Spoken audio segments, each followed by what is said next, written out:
எங்கேடா? PUBG விளையாட மன்னா. எங்கே குடு குடு. நாடு நல்லா உருப்படும்.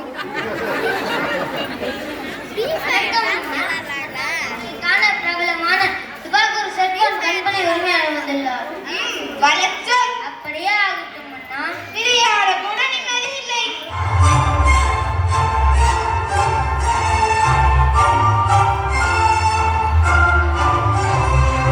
வணக்கம் மன்னா. வாருங்கள் வாருங்கள்.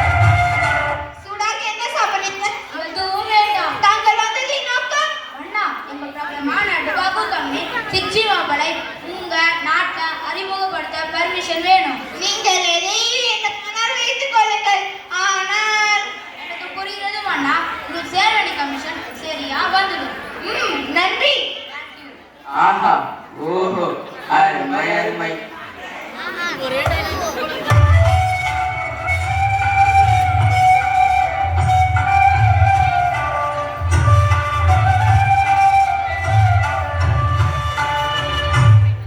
மன்னா மன்னா, என்ன? இந்த பிள்ளையின் நிலைமையை பாருங்கள். இருக்கின்ற பிரச்சனை பார்த்தாதா இது வேறொரு புது பிரச்சனையா? ஆமாம், இவனுக்கு என்ன ஆயிட்டு? போனே இல்லாமல் கையில் போன் என்பது ஒன்று விளையாடி கொண்டிருக்காரே. நான் கேள்விப்பட்டது வரை இவள் இரவு பகலும் ஓயாமல் செல்போனில் விளையாடியதால் என் மனநிலை பாதித்து விட்டது மன்னா. அப்படியா? ஆமாம், இந்த செல்போனை வைக்க வருகிறதான் என்ன? அமைச்சரே, கூறுங்கள் உங்கள் கருத்தை. மன்னா, இலவசமாக வழங்க இன்டர்நெட் சேவை கட் பண்ணினால் என்ன? அப்படியே உன்னை துரத்தி விட்டால் என்ன? ஆஹா ஓஹோ அருமை அருமை. மன்னா, செல்போனை பிடுங்கி குப்பையில் போட்டால் என்ன? அப்படியே உன்னை மாறி குப்பையில் போட்டால் என்ன? ஆஹா ஓஹோ அருமை அருமை. அண்ணா, உங்களால் செல்போன் இல்லாமல் வாழ முடியுமா? கடினம்தான். யாருக்கு? யாரடாங்க? வணக்கம் மன்னா. அழைத்து வாருங்கள் தெனாலிராமனை. அப்படியே ஏன் தெனாலிராமன், நாங்களே கருத்து கூற சொல்லாமே. உங்கள் கருத்தா? ஆஹாஹா, அது சிந்திக்க அல்ல சிரிக்க. அப்படி என்ன தெனாலிராமனுக்கு பெரிய புலமை? மன்னரிய கேள்வி கேட்கிறாயா?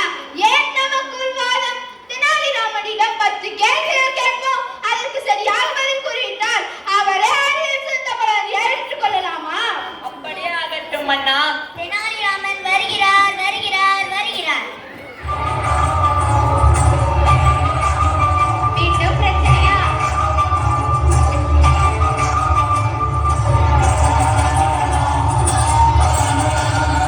வந்துட்டாயா வந்துட்டா.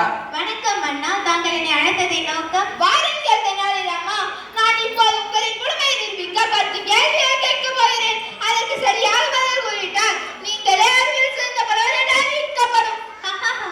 ஏன் தெனாலிராமா சிரிக்கிறாய்? ஒன்றுமில்லை மன்னா. அமைச்சரே, கேள்வியை நீங்கள் கேட்கிறீர்களா அது நான் கேட்கட்டுமா? நீங்களே கேளுங்க மன்னா.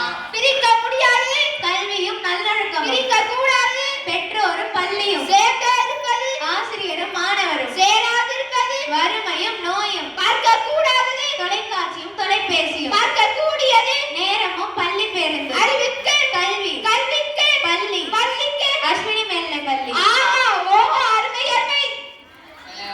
நீயே அறிவில் சிறந்தவன். ஆஹா ஓஹோ அருமை அருமை. என்ன அமைச்சரே, இப்போது புரியுதா? புரிகிறது மன்னா. மன்னா. தெனாலிராமா, பாருங்கள் இந்த குழந்தையை. இது போல நம் நாட்டில் உள்ள குழந்தைகளும் இளைஞர்களும் செல்போனால் சீரழியார்கள். அவர்களை அறிந்து மீட்க ஏதாவது ஆலோசனை கூறுங்களேன். மன்னா, மாணவர்கள் மிக முக்கியமானவர்கள். அவர்கள்தான் நம் நாட்டின் வருங்கால தூண்கள். முதலாவது, பெற்றோர்கள் தங்கள் செல்போன்களை குழந்தைகளுக்கு கொடுப்பதை தவிர்க்க வேண்டும். அடுத்ததாக, குழந்தைகள் கண்ணால் பார்ப்பதை அப்படியே செய்ய மாற்றமுடையவர்கள். எனவே பெற்றோர்கள் வீட்டில் அதிக நேரம் தொலைக்காட்சியிலும் தொலைபேசியிலும் நேரத்தை செலவழிக்காமல் தங்கள் குழந்தைகளுடன் சேர்ந்து உண்பது, விளையாடுவது, பேசுவதுமாக நேரத்தை செலவழிக்க வேண்டும். குழந்தைகள் போனில் விளையாடாமல் கண்டிப்பாக 1 மணி நேரமாவது ஓடி ஆடி விளையாட வேண்டும். இன்றைய சூழ்நிலைகளில் போன் இல்லாமல் இருப்பது கடினம்தான். உங்களால் முடியுமா மன்னா? கண்டிப்பாக முடியாது. இருந்தாலும் முயற்சி செய்கிறேன். சரி சபாஷ், சரியான ஆலோசனை. தெனாலிராமா, நீ என் கண்ணை மட்டுமல்ல நம் நாட்டில் உள்ள அனைவரின் கண்ணையும் தெரிந்துவிட்டாய். நம் நாட்டில் உள்ள அனைவரும் தெனாலிராமன் கூறியதை கடைபிடிக்க வேண்டும். செல்போனை தேவைக்கு மட்டும் பயன்படுத்த வேண்டும். இதுவே என் கட்டளை. என் கட்டளை சாசனம்.